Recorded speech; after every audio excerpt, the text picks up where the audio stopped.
2025년 5월 17일자 세계 주요국의 군사 및 국방 동향 분석입니다. 주한미군은 더 이상 단순히 대북 억제력만이 아닌 인도-태평양 지역의 포괄적 안보 자산으로 재정이 되고 있습니다. 미국은 전략적 유연성 개념을 강조하며 주한미군의 역할 확장을 추진하는 반면 한국은 대북 억제와 지역 연루 사이의 균형점을 모색해야 하는 어려운 상황에 직면해 있습니다.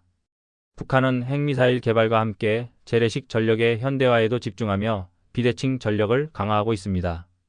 특히 러시아와의 군사협력이 강화되면서 첨단 군사기술의 이전 가능성이 높아지고 있어 한반도 안보 환경에 새로운 변수로 작용할 가능성이 큽니다.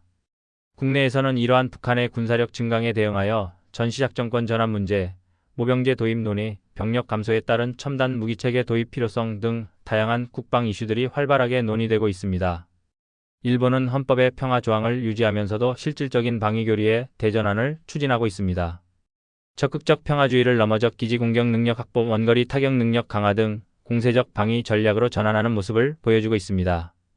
특히 중국과 러시아의 극초음속 미사일 개발에 대응하기 위한 자체 극초음속 무기 개발과 요격 시스템 구축은 동북아 군비 경쟁을 가속화할 가능성이 높습니다.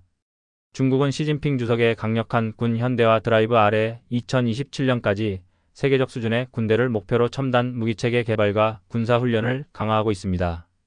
특히 수중 무인기 XL UAV, 신형 드론, 첨단 전투기 등 비대칭 전력을 집중 육성하며 군사력의 질적 향상을 추구하고 있습니다. 그러나 군 내부의 부패 문제, 지휘부에 대한 불신, 실전 경험 부족 등 구조적 약점이 지속적으로 지적되고 있어 급속한 하드웨어 발전과 내부 역량 사이에 괴리가 존재하는 것으로 평가됩니다. 미국은 동맹국들에게 전략적 유연성을 강조하면서 방위비 분담금 인상과 중국 견제에 대한 적극적인 참여를 요구하고 있습니다. 특히 트럼프 대통령은 미군 해외주둔 감축 가능성과 나토 회원국의 국방비를 GDP 5%까지 인상할 것을 공언하면서 동맹관계에 재편 압력을 가하고 있습니다. 한편 미국은 인공지능, 자율무기체계, 극초음속 미사일, 사이버전 등 첨단 방산기술 개발에 대규모 투자를 집행하며 군사기술 우위를 유지하기 위한 노력을 강화하고 있습니다. 이는 중국과의 체제 경쟁에서 기술적 우위를 확보하기 위한 전략의 일환으로 평가됩니다. 유럽 국가들은 우크라이나 전쟁을 계기로 국방비를 대폭 증액하고 자주 국방 역량 강화에 집중하고 있습니다. 영국과 독일을 중심으로 장거리 미사일 및 자주 무기 개발이 활발히 진행되는 가운데 나토 내 미군 감축 가능성에 대비한 전략적 자율 확보가 강조되고 있습니다.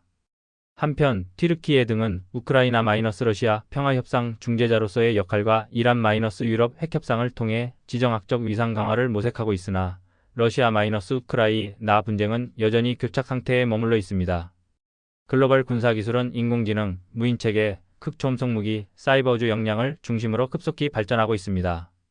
특히 미국, 중국, 러시아는 군사혁신 경쟁을 가속화하며 미래 전장 환경을 주도하기 위한 기술 개발에 총력을 기울이고 있습니다. 이러한 첨단 군사 기술의 발전은 미래 전쟁의 양상을 근본적으로 변화시킬 것으로 예상됩니다. 특히 의사결정 속도, 정밀 타격 능력, 비대칭 전력의 중요성이 더욱 강조되면서 각국은 전통적인 재래식 전력과 첨단 기술의 균형적 발전을 모색하고 있습니다. 한국을 비롯한 중견 국가들은 이러한 글로벌 군사혁신 흐름 속에서 자국의 안보 역량을 강화하는 동시에 동맹관계와 국제협력을 통해 복합적인 안보 위협에 효과적으로 대응하기 위한 전략적 선택을 요구받고 있습니다.